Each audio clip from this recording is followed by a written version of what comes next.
us to learn what it is we need to know to help those that are vulnerable in this world, where we can support, where we can show love, where we can show community. God, we ask that you be with each speaker that's come tonight and deliver them home safely. We appreciate all that they do in their professions. In all love, we pray. Amen. I do want to, before I introduce Reverend Morales, I want to say about the reconciliation team. You know, the United Methodist Church is governed by a set of social principles that in the past 8 years have been revised, revisited. Thousands of people around the globe have read them, revised them, and those were revised this year at our annual conference, at our big conference. And so, and it lists all the topics, all the social topics that we as United Methodists believe in, and that where we want to be of support. And so this is our social principle that guides us on immigration and migrants and refugees. So that's just a part of who we are as a people, as a church, and it's why we want to have these open table discussions. So with that, I'm going to introduce Lucy Morales. Lucy is our Latino Hispanic strategist with the United Methodist Church with our North Alabama Conference in Birmingham. And she's going to come and kind of set the tone for kind of what we believe. Reverend Morales lives in Huntsville, and she's married, has 3 daughters, and has her first grandbaby. So she's very excited.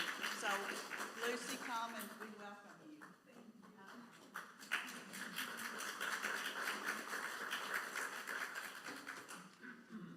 Good evening. Thank you for doing this, and thank you, Pastor Ted, for doing this too, and all the team. I love the word reconciliation. The Bible said we are ambassadors for Christ, and to call the people, come and reconcile with God and with each other. And this is such a great event to have, and to be able to share information, but also hope and faith and love.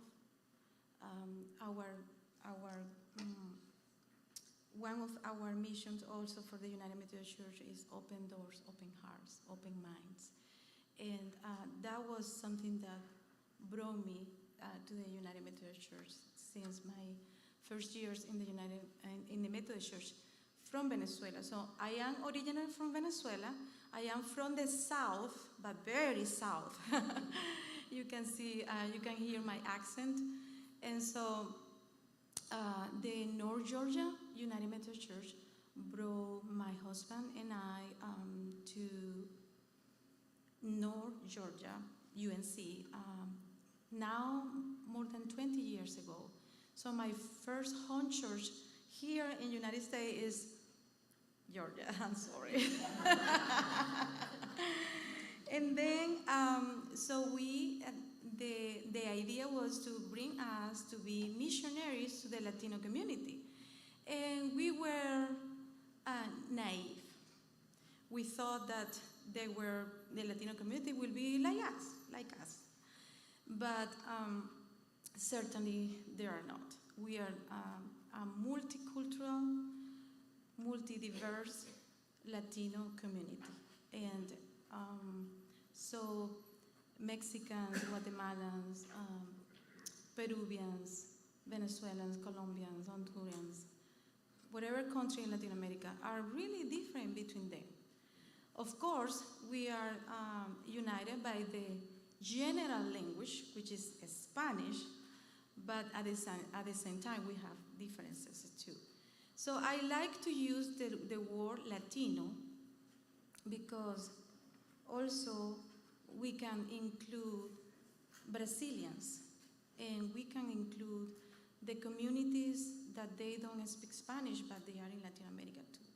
And we were talking about, I didn't come here alone. I brought Pastor Reverend Efrain Morales, and he is my father-in-law, and he is pastoring the church here, close here in Austinville.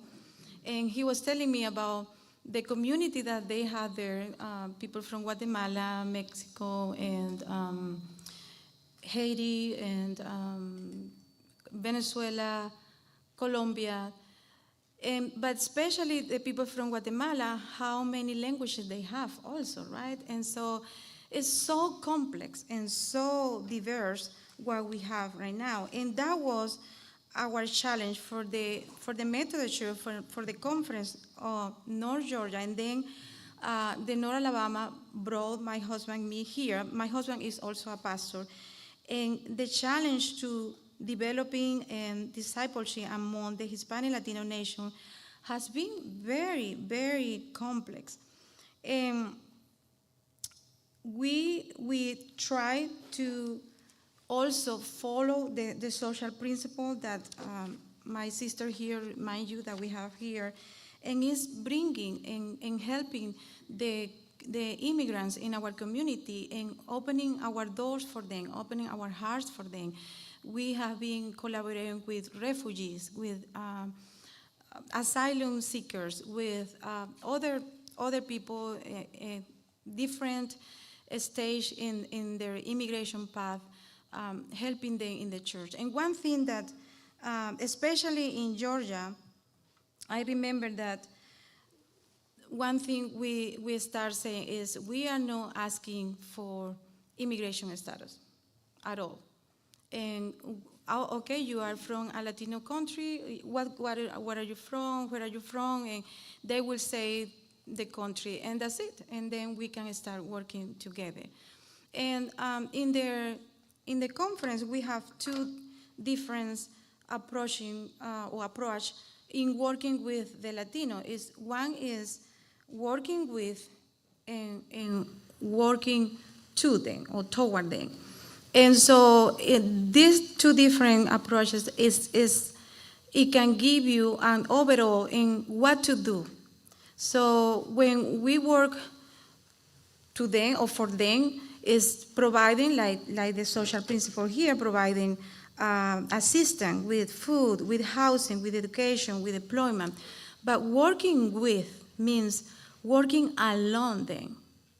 Is next to you, is worshiping together, is helping them to understand the language, and also helping you to understand their language too, or my original language, right? And so that's the thing, that's like our major goal, to work with them.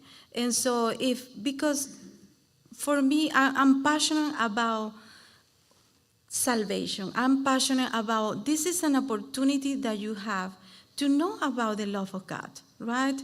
And so if I give you just a bag of food and goodbye, but I don't say, you know what, I'm doing this because God loves you and I love you too. And so in working with them, that is helping them to help with the children, help with if they need assistance of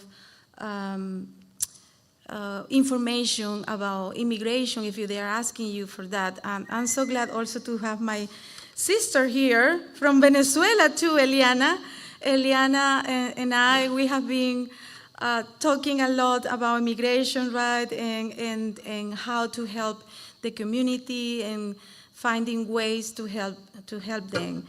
And it has been a challenge, but it has been also a great blessing to be able to help with that. I don't know how long do I have?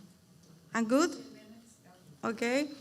And so I will encourage you. We have one of the things that we have to start a new Latino community or Hispanic community to help them. You have many ways. One way is, for example, to start a clothing or a closet ministry in the church, or food ministry, or ESOL ministry, or soccer ministry. We already have built 3 soccer fields in Austinville. It's Austinville Church, United Methodist Church, is like 8 minutes from here, right? 8 minutes from here.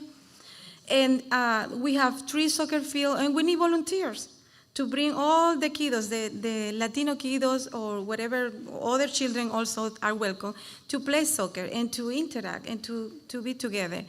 And with ESOL ministry, we start teaching them English because they need to learn the language. And they need to know their rights also in English and to be able to defend themselves in the language and to help to communicate with the children, with their children that are already in the school, and sometimes they are lack of communication between them, or the Latino children are behind because they cannot read, or their parents are not reading to them in English, or math. So that's another ministry that we have been opening in the churches to mentoring little children that they need to learn English and math. The North Alabama Conference is welcoming to the stranger, and to our Latinos and immigrants here. We are no, like I said before, we are not asking for paperwork. You are welcome here. And of course, everybody has a heart for worship.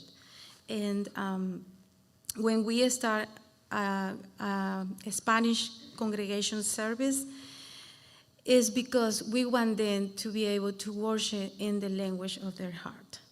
And for many years, at the beginning, for me, even though I was in the Anglo church and worshiping in English, I was not feeling the English part in my heart until, I will say, maybe 10 years ago, that I started worshiping in English, and I started praying in English and singing in English and dreaming in English. And so thank you again for your heart, your open heart and open mind to help with the immigrant and to be a hand and a heart for them. But we want you also not only say, I want to help, but that's it, and sit here. No, I want to help, put me to work. And so I encourage you, and I'm so blessed to be here and to be able to share this. Thank you.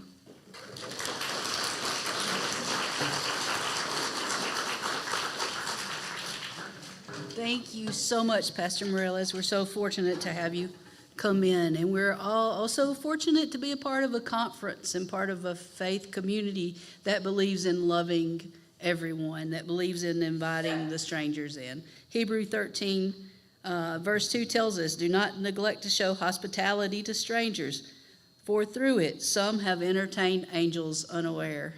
We've all probably grown up hearing that, right?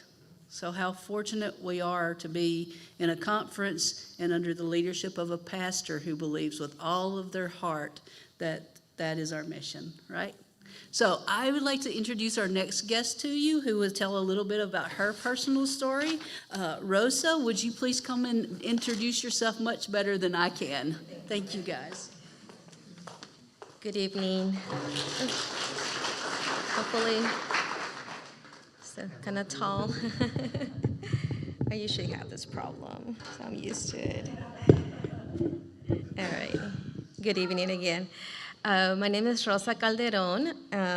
I was asked by Beth to come this evening, just kind of share a little bit about myself. I wasn't too sure exactly what the congregation would want to hear, or where you guys stand on immigrant rights, immigrant issues, the current administration, and all that stuff.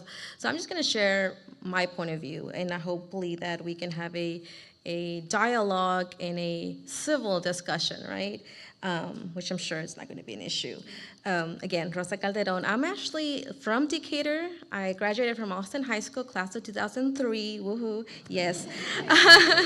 But I was born in Mexico. I came to the U.S. when I was 6 years old. I was undocumented all the way until I was 16, 15 or so.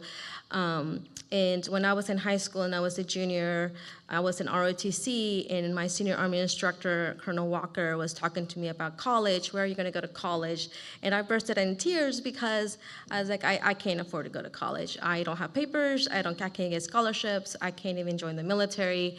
And at the time, I didn't have papers. So just sharing that a little bit, just because there is many people here in the community who are in similar situations, students in your elementary school, middle school, high school, who are undocumented, who don't know what their future is going to look like, right?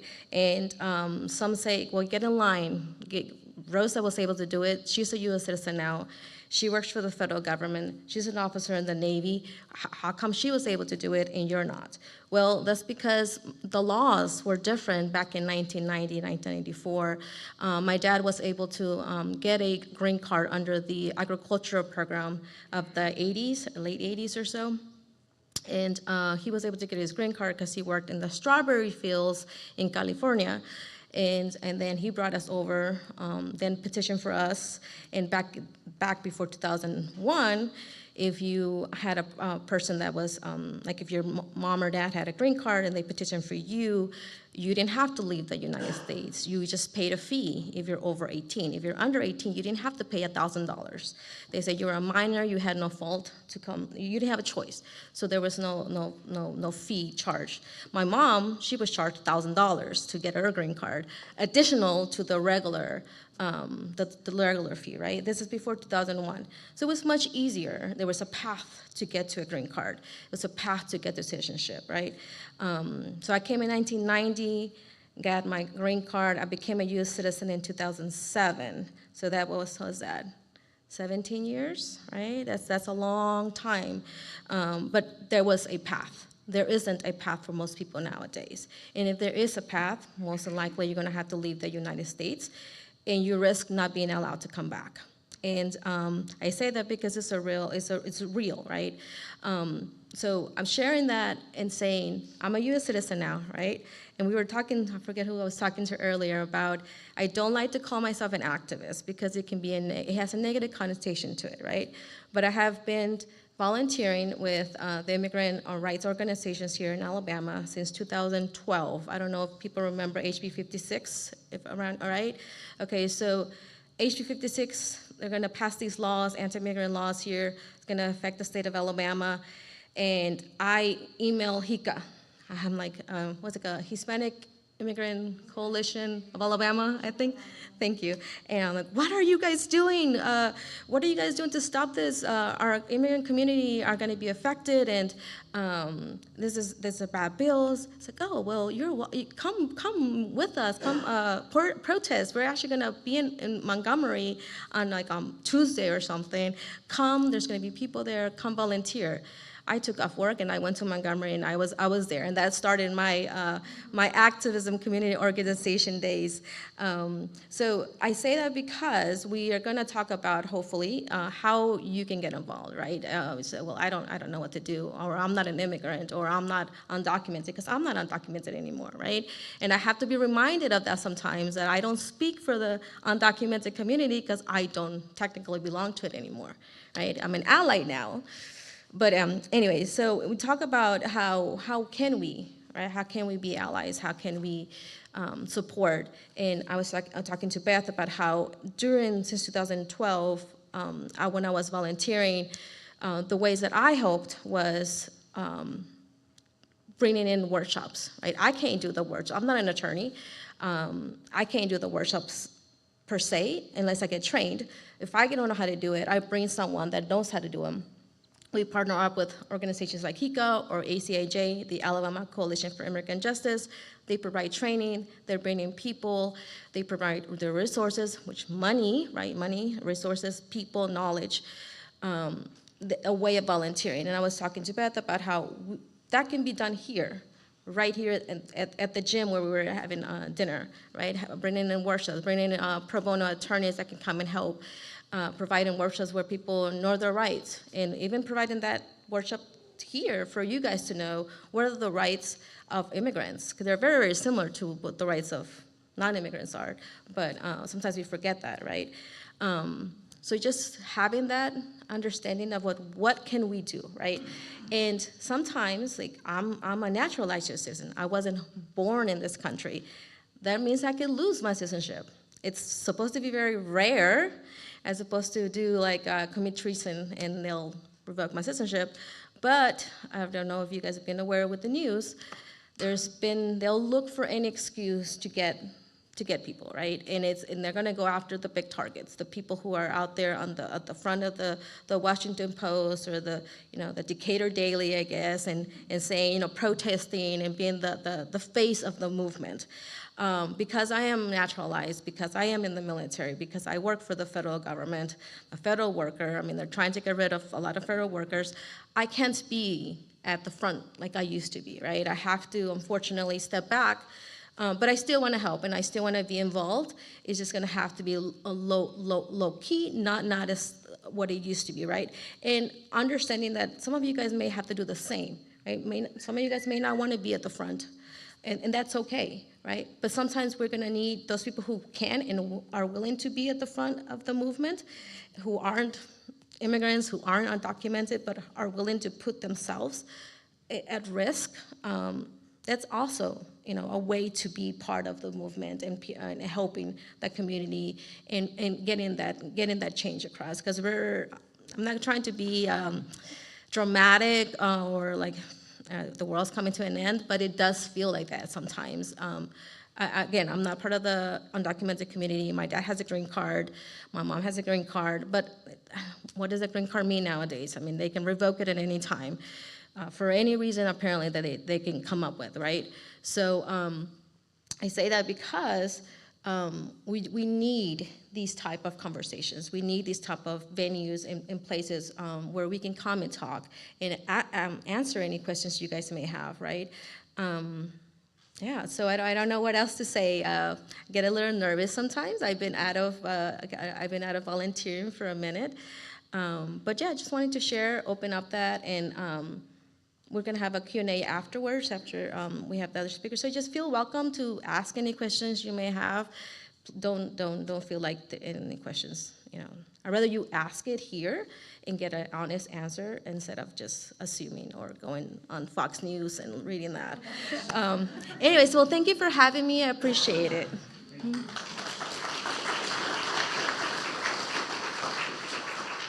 Wow, thank you so much for sharing your story. It's not always easy to do that. And thank you for lowering the mic for her, Ted. It was at my forehead, but thank you. Yeah, he'll have to do that. I can't reach.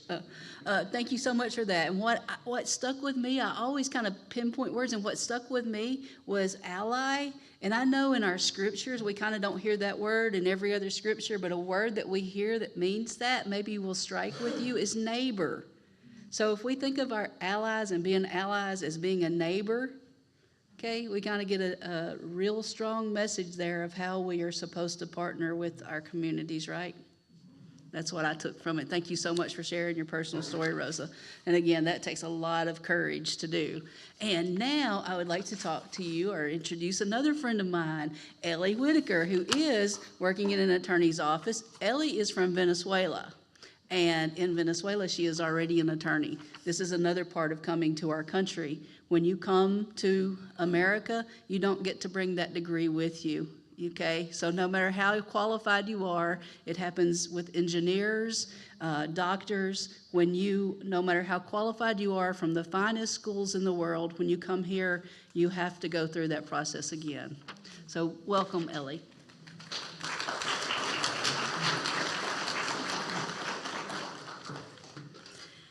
Thank you, everybody. Thank you, Beth, for the invitation. I think God put me today here. I am so blessed for stay here and share with everybody. I am so tall. Thank you. Okay, I think I was listening Pastor Lucy and Rosa, and this is interesting because we are immigrants, but we have different things how we came to the United States. Yeah, so that is like the overview how the people is coming for this country, yeah, and how we can try to get the way in this country for try to achieve or for get the goals here. When I came to United States, the first thing was I never imagined I was immigrant for this country, because when I came, now I have 52 years old, yeah? So when I came, of course, at that moment I was working as a attorney in my country, Venezuela, and never imagine move for another country and never United States, because at that moment I don't speak English. When I came to United States, I don't speak. I have been living here for 5 years. This year I'm going to turn for 6 years. So for that, my accent is so strong. And I want to share that part because when I can, of course, I came with tourist visa. I met my husband, my current husband, and we decided I stay here and I am not come back to Venezuela. When he told me that, really, I thinking a lot of, I say, okay, what I'm going to do in this country? Because at that moment I say, okay, I love him, but I'm going to change all my life, all my studies.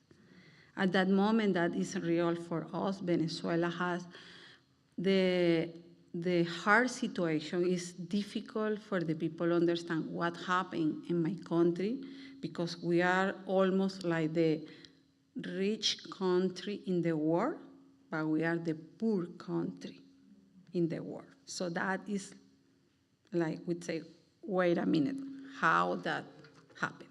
Yeah, but that is true. It's very difficult, maybe because for my husband it's difficult. He can understand how I spend 8 days in the line can I get gas for my car. So 8 days, day and night, my car no move. Or how I can stay 3 days without power. Or, for example, go to the supermarket and only get for example, because in my country, I at that moment, I had the good economic position, yeah? So, okay, I have money, but I can get food, because in the supermarket or in the store, you can get everything that you want. Or, for example, at that moment I was living in the city border with the Colombia. So I go to Colombia, buy the food, cross the river,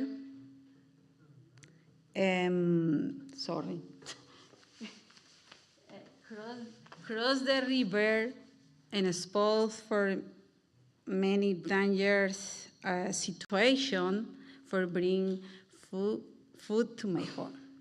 So I will explain a little bit, because sometimes the people don't know what happened in their own countries for the people take the decision come to this country. No? It's hard to explain a little bit that, but I explain that because I want you to feel how I can feel, how he can feel, how she can feel, because we are lost everything. So we come to another country, for we adapt to the food, to the culture, to the language.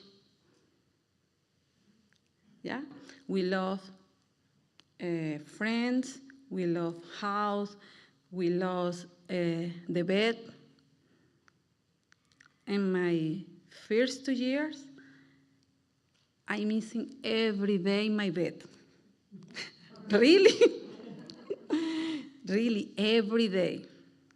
I dream and dreaming and say, oh my goodness, I want to stay in my house in Venezuela. Yeah, in Venezuela, at that moment, I had the big house, the pretty house. When I came, I started living in the small house. And really, the house for me, though, that part though was like important. For me was, I say, okay, I lost everything. I love my studies. When I say my studies, it's not, but I lost my degree, my work, my history, my food. Really, I think sometimes I say, oh my goodness, I want to eat in my city. They sell something like I don't know how to explain that. ¿Cómo? Pastelito de yuca. ¿Cómo se dirá eso? Like cassava cakes, little cakes. Something like that, but Like empanadas. yeah. So I have friends. I still have friends in Venezuela. A little friends, yeah. And the one of my friends, she said, when you come, I wanna do in the party. I said, no, I don't wanna party. I wanna you cook in your house, inviting me, and this is the only thing I wanted to do. I wanna share with my how say, small or little friends still living in Venezuela. Why I explain that part is I want you to understand how the immigrants feel when they come to another country. Yeah, I lost everything. My whole family left from Venezuela. Everybody now, I am citizen and I can bring all my family here to United States. For that I say I am so blessed because not everybody has the same opportunity I have. Not everybody can come this country and like get like the studies like quickly. I got, because this is true, and I want to explain why. My husband, he is American. He's amazing man. I love Shane. Yeah, that is true. I love my husband, and I love everything he did or he is still doing for me. Yeah. So, but not everybody has the same opportunity like I got. I think that is like the exception. Yeah. So when I came here, I don't speak English. I speak a little bit, and I at that moment I thought, oh yeah, I speak. When I went to my interview with USCIS or Immigration Office, I remember my ex-boss, he is attorney, and I remember he speaks Spanish, and I said, I would like you to translate for me in my interview. I don't wanna doing that by myself. And he told me, no, you can do it. I said, no, I can't. I say, no.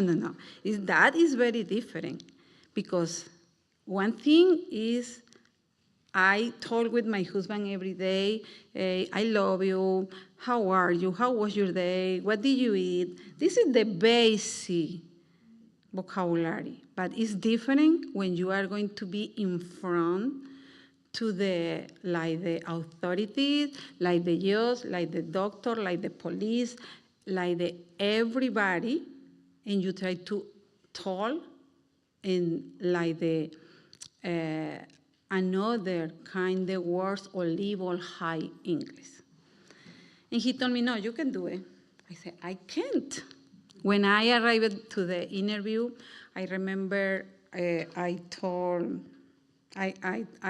asked the officer, I say, hey, I would like now how I can do, because I have somebody who's going to translate for me. He's by the phone, but I don't know, I need give you her phone number, or I'm going to call, you are going to call, because I don't want to do the interview in English. So the officer, he see me say, don't worry, yo hablo español. Oh my goodness, I'm so happy. Yeah, he said, don't worry, I speak Spanish. Oh my goodness, thank you, God. I'm so happy, yeah. So why I explain that, because now I'm going to the point. How many? Okay, I have only 5 minutes. So why I say that? Because really for the immigrants, it's very important, like more native. Yeah. You try to say, okay, I am here for you. Please let me know how can I help you. That, for me, I think this is the important thing here. More like any kind, the source, any kind, how I can explain. It's more that part, is I am in trouble or in problem, so I can call Beth, because I know Beth is going to try to do everything she can do it. Or she can try to figure out how I can resolve that problem. Yeah, I think this is the most important thing I want to share with you. So now I'm going to the point. I'm going to say that because I think this is my second or third speech in English. When she says in English, I say, oh my gosh. Yeah. So, because really, I feel more confident in Spanish than in English. But I will explain a little bit about the immigration field, because that way is long, expensive, and sometimes it's disgusting. Most the immigrant feel sometimes the attorneys is taking my money and I don't get nothing, and this is hard. But I can say, because now I am another board, is because when I say the another line is because I'm working for the attorneys, yeah.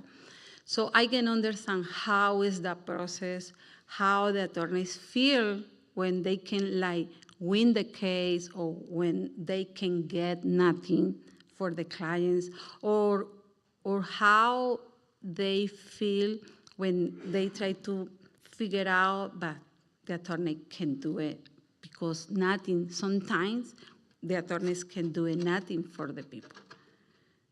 Yeah. Of course, at that moment, and I think the nation, the whole United States, has many challenges. For me, it's for everything.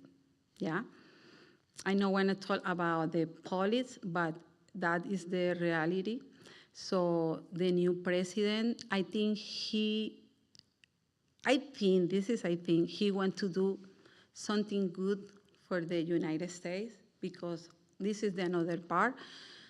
It's coming a lot of immigrants. Most of the immigrants is good, but others is not good. So I think he want clean the house, organize the house, but of course in this process is going to take or going to suffer many people like, ¿cómo diría? Que está, many people que... yeah, many people innocent in this process. Yeah. So what we can say the immigrants at that moment, we can say the first one is calm down. Pride, for me, this is the most important thing. I think for God, nothing is impossible. When the clients come to the office, I say, I can put my best effort for win your case, but it's not my decision. It's the officer decision, but it's your pride. If you say yes, it's your decision, it's not his decision, it's not my decision, it's your decision. God is going to get the right way. Always I say that to the clients. Because I saw I have almost 5 years working in the immigration field, and I saw cases. For me, it's impossible we win, and we won the case. I say, okay, this is God. This is God, because something different, or is the officer follow the law, so that people is going to deny it and that people is going to deport it. Or I saw another cases when the person has everything ready, everything perfect, but maybe he's not a good person in his personal life, and something is going wrong in the case. Yeah. So my best advice here is, of course, at that moment, always I say that to the clients, stay safe. Please don't drink and drive. The big mistake for the immigrant community. Is the police stop, please never say lies. I think this is the worst thing and sometimes the people doing. Yeah. And say, of course, when somebody is catch up for the law enforcement, call police, call ICE, or call, I'm going to say only then, so the people need to look for attorney. Always. Always. Why? Because the attorney is know how handle the case, what is like the best advice for the clients. We have clients sometimes come and say, oh, only I have 1 year here, I want to apply for something, and I say, sorry, we don't want you waste your money with us, try to save and go to your country. Because not always the attorneys can figure out or win the cases for the immigrants. Not all immigrants can qualify for some release. And that is the another true part. At that moment, we can say the community is, if you are stopped for the ICE, suppose it's ICE, so you can stay silent, you can request see the attorney, yeah, and you can request see the judge. That is the another thing. But the big thing at that moment is stay silent. The people or the immigrants not need share with the police. Then immigrant status, because this is illegal. Any police can ask, what is your status? Where are you from? Yeah? So they can say, I want to stay silent. I want to talk with the attorney. and my attorney, they can answer any question. Yeah? So my another thing is suppose ICE or the police is come to the home, so the people no open the door, yeah, no open the door, and if they show, of course, if they show sometimes now they are showing the olvidé cómo se dice, orden judicial. Oh, the judicial warrant. No es esa, pero bueno.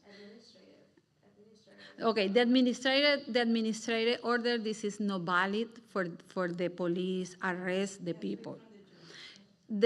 For example, is some immigration officer come to the home and say, you was deported, I have here the immigration order. Sorry, I don't wanna open the door. Yeah, the only reason for the people open the door is when some judge, for example, one judge from here, Decatur, or the police has the warrants against that person, the police can come to the home. But the police never is going into the home or the house if the people don't open the door. Yeah, and I can open normally I say, can I go, can I enter? If you say yes, so you give the permission so they can take it. Yeah, so the other thing is I know because I think Beth or I don't remember who asked me, what the people doing is the parents is taking by custody and the kids is alone. So we need to try to encourage to the parents for they may the power attorney and give some person, family members or some friend they feel trust in that person for take care of the kids. Because it's the kids or somebody has power attorneys, the case is going to take for discharge. This is the reality in that kind of case. So I think my time is over 10 minutes. Okay, thank you for your time. And I am here for help the community. You can contact me.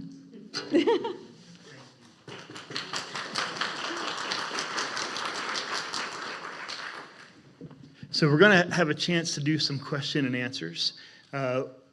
If you're still connecting the dots, I want to help. Ephesians 2, 18 and 19. We have access to the Father through Christ by one Spirit.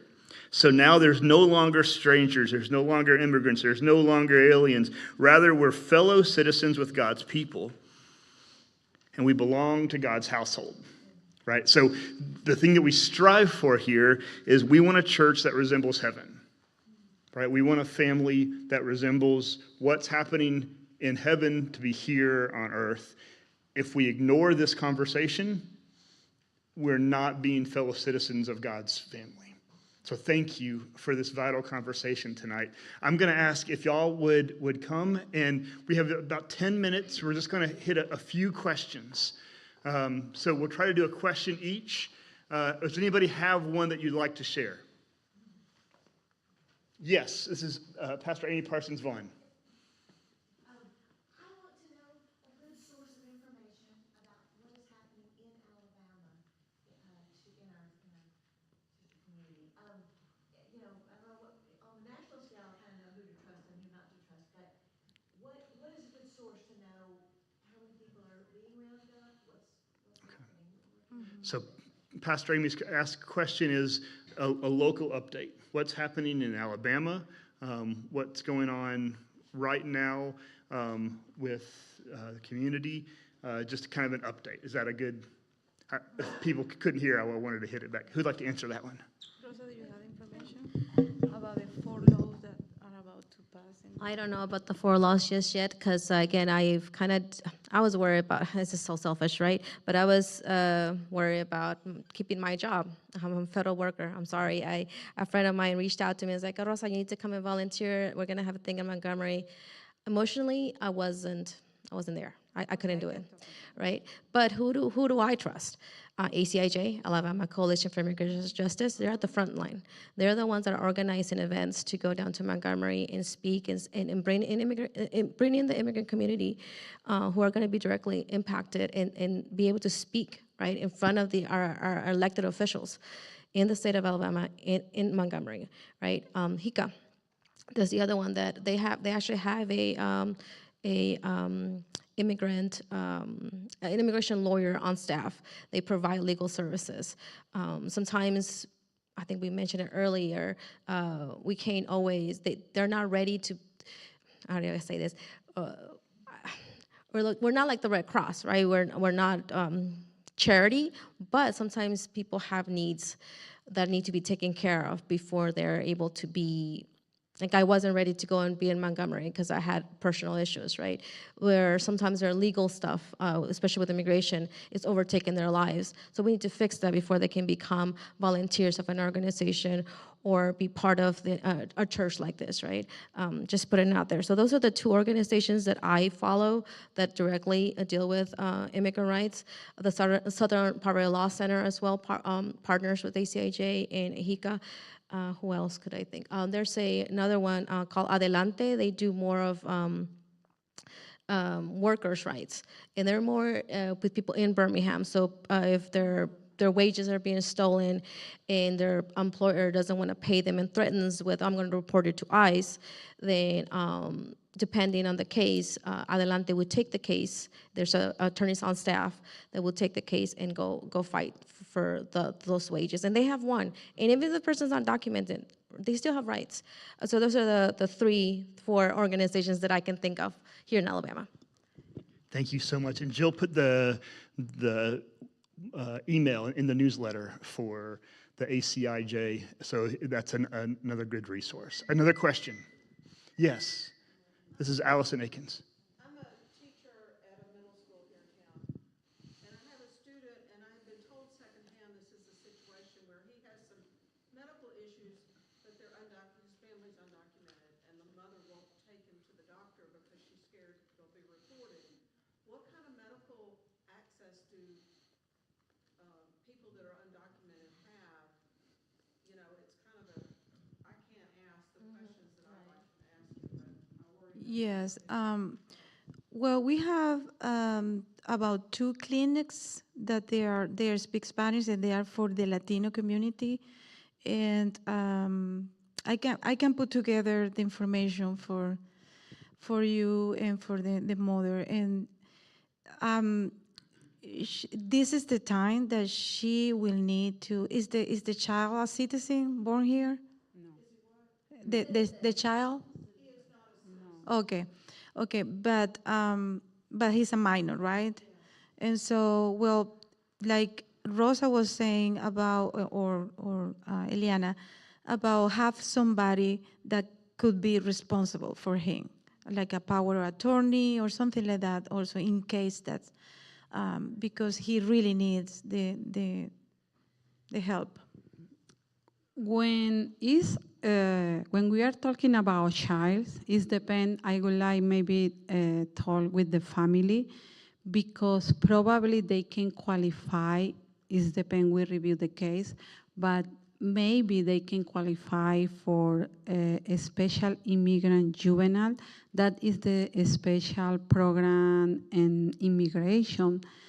Have, of course, some requirements, but if they can qualify, the kids probably can get the first one is the juvenile visa, and later, I think it's 3 years later, they are going to get her resident card.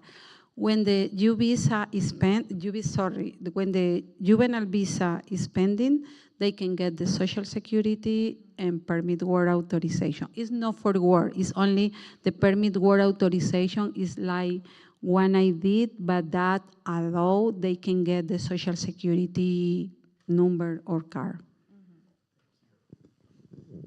Thank you. I'm going to have, it's our go time. So if anybody would like to come and get their information, yeah, one more, Kathy. I can't say no.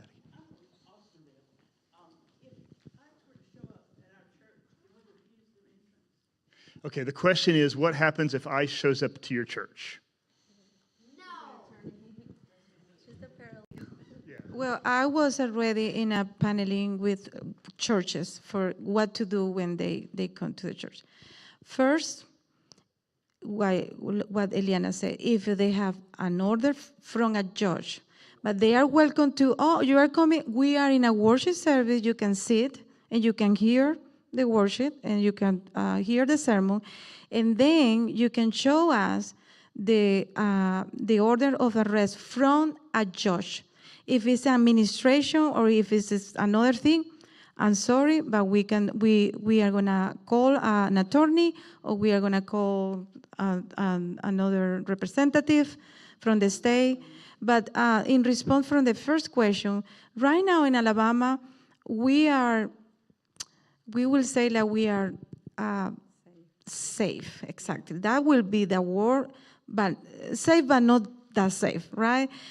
Because they are already cooking 4 laws that are very harsh in the Latino community, for the Latino community. So we have to be very aware of that. And I'm putting together a document so we can all be aware in the North Alabama Conference in a way to help our churches in Austinville. And also the pastor of Austinville is here, Pastor Ephraim, and he is already aware of what to do about that. So, thank you. Thank you. Thank you all so much. We'd love to get your information so that we can be in connection with you and know that this is a family that supports and that loves and is so grateful for you all and what you do. I'm going to ask this amazing young man to introduce himself. He's somebody that Ellen Didier connected us, Ellen Didier and God connected us together, and we've been able to form a friendship. He's going to close us out after he says a few words, close us out in prayer, and he's going to be praying for all the kiddos and their families right now that don't know where to put their hope and their trust, and his courage and faith in God is so strong. He's an inspiration to me. So if you'll come up and close out this great night. Do you still want me to translate for him? If you'd like. Okay. Thank you, everybody, for coming tonight. Stone River Church. My name is Mariano, and I go to Austin High School, and I'm currently a senior.